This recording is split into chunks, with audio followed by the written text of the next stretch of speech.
సిద్దిపేటలో అర్ధరాత్రి హైడ్రామా నడిచింది. సిద్దిపేటలో ఎమ్మెల్యే ఆఫీస్ పై దాడి జరిగింది. అయితే కాంగ్రెస్ గూండాలే ఈ దాడి చేశారంటూ హరీష్ రావు ట్వీట్ చేశారు. తాళాలు పగలగొట్టి ప్రభుత్వ ఆస్తిని ధ్వంసం చేయడం దారుణమని హరీష్ రావు అన్నారు. ఈ దాడిని అడ్డుకోవాల్సిన పోలీసులే దుండగులను రక్షించడం మరింత శోచనీయమన్నారు. ఇక వెంటనే ఈ ఘటనపై డీజీపీ చర్యలు తీసుకోవాలని డిమాండ్ చేస్తున్నామని ట్వీట్ చేశారు.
అటు తెలంగాణ సీఎం రేవంత్ రెడ్డి 2 లక్షల రుణమాఫీ చేశారని మాజీ మంత్రి హరీష్ రావు వెంటనే రాజీనామా చేయాలి అంటూ కాంగ్రెస్ నేతలు ఫ్లెక్సీలు ఏర్పాటు చేశారు. అయితే కాంగ్రెస్ ఏర్పాటు చేసిన ఫ్లెక్సీలను వెంటనే తొలగించాలి అని బీఆర్ఎస్ నేతలు ఆందోళనకు దిగారు.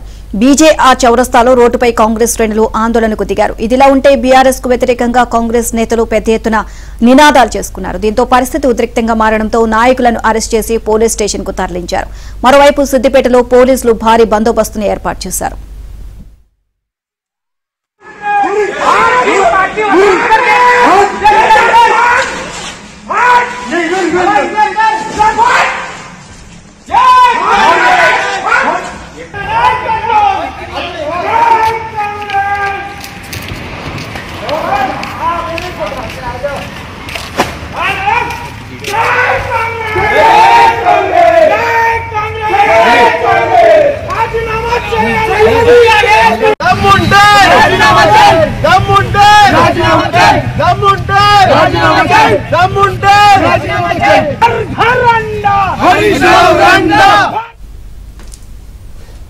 రైట్, ఇక ఎన్నికలకు ముందు హరీష్ రావు ఏదైతే చెప్పారో అంటే ఆ రుణమాఫీ చేస్తే ఖచ్చితంగా నేను రాజీనామా చేస్తానని చెప్పినటువంటి మాటను నిలబెట్టుకోవాలి. మరి ఇప్పుడు రుణమాఫీ జరిగింది అంటూ కూడా పూజల హరికృష్ణ అక్కడ ఇన్ఛార్జ్ గా ఉన్నారు. ఆయన పేరిట పూర్తిగా ఫ్లెక్సీలు కూడా ఏర్పాటు చేయడం జరిగింది. ఈ నేపథ్యంలో రాత్రి ఒక హైడ్రామా చోటు చేసుకుంది. సిద్దిపేట ఎమ్మెల్యే ఆఫీస్ పై దాడి జరిగింది. అయితే కాంగ్రెస్ గుండాలే ఈ దాడి చేశారంటూ హరీష్ రావు ట్వీట్ కూడా చేశారు. తాళాలు పగలగొట్టి ప్రభుత్వ ఆస్తిని ధ్వంసం చేయడం దారుణమని హరీష్ రావు కూడా అన్న పరిస్థితి. ఇదే విషయానికి సంబంధించి మరింత సమాచారం మా కరెస్పాండెంట్ సుభాష్ అందిస్తారు.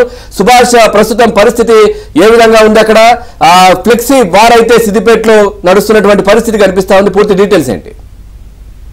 పవన్, సిద్దిపేటలో మాజీ మంత్రి హరీష్ రావు ఏదైతే రుణమాఫీ చేస్తే రాజీనామా చేస్తానని చెప్పేసి ఆ సవాల్ విసిరిన అంశం కలకలం రేపుతుంది. ప్రధానంగా రుణమాఫీకి సంబంధించి ఈ ఆగస్టు 15న ముఖ్యమంత్రి రేవంత్ రెడ్డి 3వ విడత కూడా నిధులు విడుదల చేయడంతో హరీష్ రావు రాజీనామా చేయాలన్న డిమాండ్ రోజు రోజుకు ఉధృతమవుతున్న పరిస్థితి కనిపిస్తుంది. ఈ నేపథ్యంలోనే నిన్న రాత్రి 9 గంటల ప్రాంతంలో ఈ పూజల హరికృష్ణ సిద్దిపేట కాంగ్రెస్ పార్టీ ఇన్ఛార్జి పేరిట ఫ్లెక్సీలు వెలిసిన సిద్దిపేట పట్టణం మొత్తం మీద మాజీ మంత్రి హరీష్ రావు వెంటనే రాజీనామా చేయాలి, మేము రుణమాఫీ చేయడం కంప్లీట్ అయిపోయిందని చెప్పేసి వాళ్ళు డిమాండ్ చేస్తూ పోస్టర్లు వేసింది. ఈ పోస్టర్ల మీద కూడా సిద్దిపేటలో ఒక రకమైన ఘర్షణ వాతావరణం నెలకొందని చెప్పేసి ప్రధానంగా ఈ పోస్టర్లను వెంటనే తొలగించాలని చెప్పేసి బీఆర్ఎస్ శ్రేణులు రోడ్ల మీద కట్టి ఆందోళన చేసిన పరిస్థితి కనిపిస్తుంది. సో వారిని పోలీసులు అడ్డుకున్నారు. సో ఈ నేపథ్యంలోనే ఇటు కాంగ్రెస్ శ్రేణులు కూడా సిద్దిపేటలో ఆందోళనకు దిగిన పరిస్థితి కనిపిస్తుంది. 2 వర్గాలు కూడా, ఇటు కాంగ్రెస్ అటు బీఆర్ఎస్ వర్గాలకు సంబంధించి పోటాపోటీగా నినాదాలు చేయడంతో కొంత అర్ధరాత్రి హైడ్రామా చోటు చేస్తుందని చెప్పి సిద్దిపేటలో. సో ఈ నేపథ్యంలోనే ఆందోళన చేస్తున్న బీఆర్ఎస్ శ్రేణులను సముదాయించినప్పటికీ వారు వినకపోవడంతో వారిని అదుపులోకి తీసుకున్న పోలీసులు అక్కడి నుంచి పంపించేశారు. అదేవిధంగా ఈ కాంగ్రెస్ శ్రేణులను కూడా వాళ్ళకు నచ్చజెప్పి పంపించిన పరిస్థితి ఉంది. సో ఇదంతా ముగిసిన తర్వాత మరికొద్దిసేపటికి అర్ధరాత్రి సమయంలో కాంగ్రెస్ సంబంధించిన కొంతమంది కార్యకర్తలు మాజీ మంత్రి హరీష్ రావు క్యాంప్ ఆఫీస్ మీద దాడి చేసిన పరిస్థితి కనిపిస్తూ మాజీ మంత్రి హరీష్ రావు క్యాంప్ ఆఫీస్ మీద దాడి చేసి క్యాంప్ ఆఫీస్ లో ఉన్న ఫ్లెక్సీలను చింపేసి ఆ గందరగోళం సృష్టించడంతో పోలీసులు వారిని అదుపులోకి తీసుకున్నారు. సో ఈ నేపథ్యంలో క్యాంప్ ఆఫీస్ పై దాడిని నిరసిస్తూ మరోసారి బీఆర్ఎస్ శ్రేణులు ఆందోళన చేసిన పరిస్థితి కనిపిస్తుంది, ధర్నాలు చేసిన పరిస్థితి అయితే కనిపిస్తుంది. సో ఈ మొత్తం సంఘటన మీద మాజీ మంత్రి హరీష్ రావు సైతం ఎక్స్ లో స్పందించిన పరిస్థితి కనిపిస్తుంది. సో ఆ ఎమ్మెల్యే అధికారిక నివాసంపై కాంగ్రెస్ గుండాలు దాడి చేసి తాళాలు పగలగొట్టి ప్రభుత్వ ఆఫీసుని ధ్వంసం చేయడం దారుణం అని చెప్పేసి ఆ ఎక్స్ లో మాజీ మంత్రి హరీష్ రావు ఆందోళన వ్యక్తం చేశారు. సో ఈ దాడిని అడ్డుకోవాల్సిన పోలీసుల దుండగులను రక్షించడం శోచనీయం అంటూ కూడా ట్వీట్ చేసిన పరిస్థితి. సో ఈ దాడికి పాల్పడిన వారందరినీ కూడా వెంటనే అదుపులోకి తీసుకోవాలి, అరెస్ట్ చేయాలి, వారి మీద చర్యలు తీసుకోవాలని చెప్పేసి తెలంగాణ డీజీపీకి సుభాష్ సిద్దిపేట బీఆర్ఎస్ కి కావచ్చు, హరీష్ రావుకి కంచుకోట, అక్కడ బీటలు వారే పరిస్థితులు కనిపిస్తా ఉన్నాయి. అంటే రుణమాఫీ దగ్గర నుంచి కూడా పూర్తిగా కాంగ్రెస్ పార్టీ కూడా అంటే అక్కడ ఉన్నటువంటి ఇన్ఛార్జ్ హరికృష్ణ ఆధ్వర్యంలో కూడా పూర్తిగా అక్కడ చురుగ్గా పార్టిసిపేట్ చేస్తున్న పరిస్థితులు, అన్ని అంశాలు కూడా ప్రజల దగ్గర తీసుకెళ్తున్న పరిస్థితులు కనిపిస్తా ఉన్నాయి. ఇది చాలా పెద్ద ఇష్యూ. అంటే బీఆర్ఎస్ ఆ కార్యాలయం పైన, అక్కడ సిద్దిపేటలో ఉన్నటువంటి కార్యాలయం పైన దాడి అంటే మామూలు విషయం కాదు. మరి ఎందుకు జరిగింది దాడి? అంటే ఇటు కాంగ్రెస్ పార్టీ వాళ్ళు ఫ్లెక్సీలు ఏర్పాటు చేయడం వల్లనే ఈ దాడులు జరిగాయా ఏంటి అసలు? పవన్, యాక్చువల్ గా సిద్దిపేటలో హరీష్ రావు కంచుకోట అనేది అందరికి తెలిసిన విషయమే.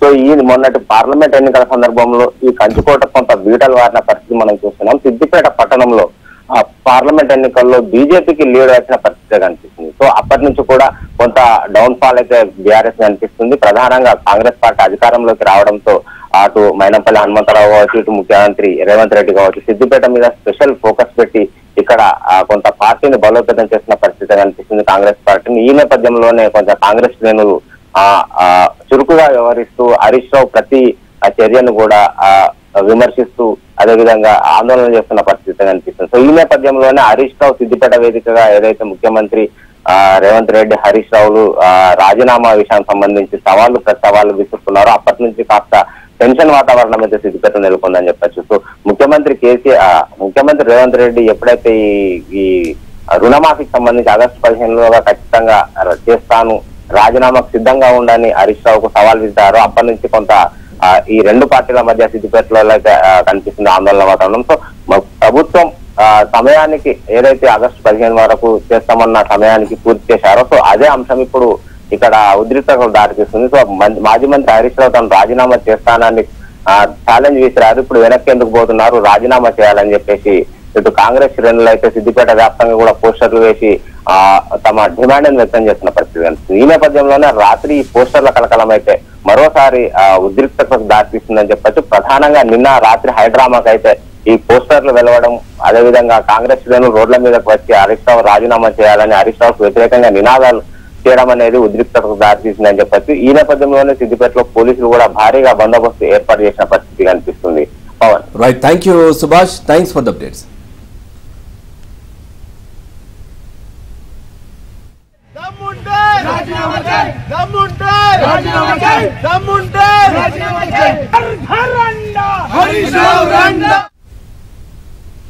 సిద్దిపేటలో అర్ధరాత్రి హైడ్రామా నడిచింది. సిద్దిపేటలో ఎమ్మెల్యే ఆఫీస్ పై దాడి జరిగింది. అయితే కాంగ్రెస్ గూండాలే దాడి చేశారంటూ హరీష్ రావు ట్వీట్ చేశారు. తాళాలు పగలగొట్టి ప్రభుత్వ ఆస్తిని ధ్వంసం చేయడం దారుణమని హరీష్ రావు అన్నారు. ఈ దాడిని అడ్డుకోవాల్సిన పోలీసులే దుండగులను రక్షించడం మరింత శోచనీయమని అన్నారు. వెంటనే ఈ ఘటనపై డీజీపీ చర్యలు తీసుకోవాలని డిమాండ్ చేస్తున్నామని ట్వీట్ చేశారు. ఓవరాల్ గా ఇదే అంశానికి సంబంధించి మరింత సమాచారాన్ని మా కరెస్పాండెంట్ నర్సింగ్రావు అడిగి తెలుసుకుందాం. నర్సింగ్రావు, అటు కాంగ్రెస్ ఏదైతే మాట నిలబెట్టుకుంది దీనికి సంబంధించి హరీష్ రావు కూడా మాట నిలబెట్టుకోవాలని చెప్పేసి మొత్తం కూడా సిద్దిపేటలో ఆందోళన అయితే వ్యక్తమవుతున్నాయి. అటు బీఆర్ఎస్ కాంగ్రెస్ నేతలు కూడా ఆందోళన నిర్వహిస్తున్నారు. ఓవరాల్ గా దీనికి సంబంధించి అప్డేట్స్ ఏంటి? గత 2-3 రోజులుగా హరీష్ రావు సెంట్రిక్ గా కాంగ్రెస్ పార్టీ విమర్శల్ని పెద్ద ఎత్తున చేస్తా ఉంది. అదేవిధంగా హరీష్ రావుకు వ్యతిరేకంగా రాజీనామా చేయాలని చెప్పి హైదరాబాద్ లో పలు చోట్ల ఫ్లెక్సీలు కూడా వెళ్తాయి. అంతేకాకుండా నిన్న రాత్రి కొంతమంది వ్యక్తులు, దుండగులు, గుర్తు తెలియని వ్యక్తులు సిద్దిపేటలోని హరీష్ రావు క్యాంపు కార్యాలయం పైన దాడి చేశారు. రాత్రి తాళాలు పగలగొట్టుకుని, గేట్ తాళాలు పగలగొట్టుకుని వెళ్లి ఆ లోపల అద్దాలని ధ్వంసం చేశారు. అదేవిధంగా ఫ్లెక్సీల్ని చించివేశారు. సో దీనిపైన బీఆర్ఎస్ పార్టీ చాలా సీరియస్ గా రియాక్ట్ అవుతా ఉంది. నిజానికి ఈ రుణమాఫీ విషయంలో హరీష్ రావు మధ్యన, రేవంత్ రెడ్డి మధ్యన సవాళ్లు ప్రతి సవాళ్లు విసురుకున్నటువంటి నేపథ్యంలో రాజీనామా చేయాలని చెప్పి పూర్తి స్థాయిలో ప్రభుత్వము రుణమాఫీ చేసిన నేపథ్యంలో హరీష్ రావు మాట కట్టుబడి ఉంది. రాజీనామా చేయాలని చెప్పి కాంగ్రెస్ పార్టీ డిమాండ్ చేస్తా ఉంది, పెద్ద విమర్శల్ని కూడా చేస్తా ఉంది. అయితే దానికి బీఆర్ఎస్ పార్టీ నాయకులు పూర్తి స్థాయిలో ఇప్పటి వరకు రుణమాఫీ జరగలేదు, రుణమాఫీ చేసినట్టు నిరూపిస్తే రైతుల వద్దకు వచ్చి తాము రాజకీయ సన్యాసం తీసుకుంటామనేటువంటి డిమాండ్ చేస్తుంది. హరీష్ రావు ఈ రుణమాఫీతో పాటుగా 6 గ్యారెంటీలు అమలు చేయాలని చెప్పి డిమాండ్ చేశారు. కానీ అవేవి చేయకుండా ఇప్పుడు రాజీనామా చేయమని డిమాండ్ చేయడం అనేటువంటిది దుర్మార్గపు చర్య అని చెప్పి విమర్శలు చేస్తా ఉన్నారు. సో ఈ ప్రతి విమర్శలు జరుగుతున్నటువంటి సందర్భంలోనే ఇటు నిన్న సిద్దిపేటలో అర్ధరాత్రి చేసినటువంటి విషయంలో దీనిపైన BRS party working president KTR serious గా రియాక్ట్ అయ్యారు. ఇటు హరీష్ రావు కూడా సీరియస్ గా రియాక్ట్ అయ్యారు. ఇలాంటి కక్షలు హింసకు సంబంధించినటువంటి ఘటనలు తెలంగాణ వచ్చిన తర్వాత జరగలేదు. కానీ కాంగ్రెస్ పార్టీ హింసను ప్రేరేపించే విధంగా ప్రతిపక్ష నాయకుల ఇళ్లపైన దాడులకు తెగబడతా ఉంది. ఇది దుర్మార్గమైనటువంటి చర్య అని చెప్పి ఇటు బీఆర్ఎస్ పార్టీ నాయకులు తీవ్రంగా ఖండిస్తా ఉన్నారు. ఈ ఘటనని కొద్దిసేపటి క్రితమే హరీష్ రావు దీనిపైన డీజీపీ చర్యలు తీసుకోవాలని చెప్పి డిమాండ్ చేశారు. అదేవిధంగా ఇటు కేటీఆర్ వర్కింగ్ ప్రెసిడెంట్ కూడా దీనిపైన సీరియస్ గా రియాక్ట్ అయ్యారు. వారిపైన కఠినంగా చర్యలు తీసుకోవాలని చెప్పి డిమాండ్ చేశారు. Right, thank you Narasimharao.